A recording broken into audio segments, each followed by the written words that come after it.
Education is street school. It's quite difficult for me to address a speech in Harvard. So you have to understand that. My teens and adolescent years, from late 70s to early 90s, was a beginning and end for so many cultural, socio-cultural and political changes happened. So for me, as a kid, I was coming from a very small, lower middle class family. My father started his life as a police constable, and my mother being a housewife, and we are a family of 5. So I was a sick child. I had a bronchitis problem, so I had ample time to contemplate about life's problems. Whenever I used to fall sick, not going to school, I used to be at home, I used to have all the time to think about what's happening around me.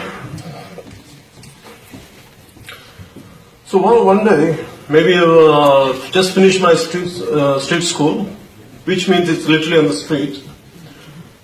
In a small town called Ongol, my father shifted to, transferred to the small town. So they put me to another school, which is definitely a better school than what I used to study there, where I had studied earlier. So in that school, one day we had a lesson. My teacher was telling about, in the class, the lesson's name is Ma Badi. It means our school. The lesson explains how beautiful our school is and what kind of school it is. And we have such beautiful trees, we have a huge playground, and we have a lot of things to play, we have a beautiful library, we have this kind of books. So it goes on. And suddenly my teacher turned because I said something to my friend and everyone were giggling. And I said, Kalyan, get up. I said, what were you saying? And I said, I had a doubt and I was sharing with this guy. I said, what is it? I said, our school doesn't have a playground and we don't have books and we don't have any trees. And for me, what the teacher did, she told me to get up and she gave me the beating of my life. Till now I could never forget that. Because for me, the first time I realized in my life what had been written in the books, what had been said in the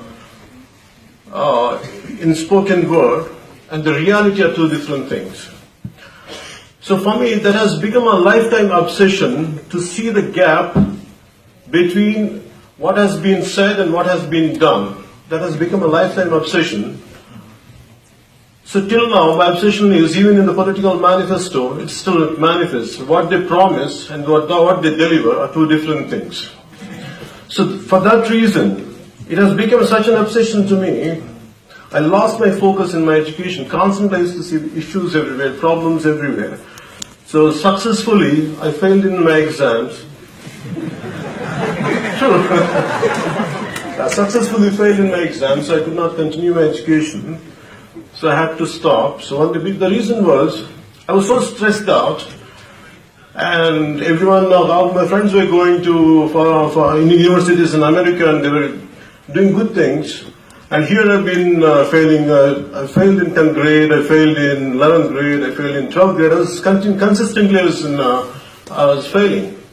I went into some kind of depression, and I wanted to commit suicide. Because for me, it was such a painful situation. Here, I could see pain and problems everywhere, and my focus is not on the education, on the social ills.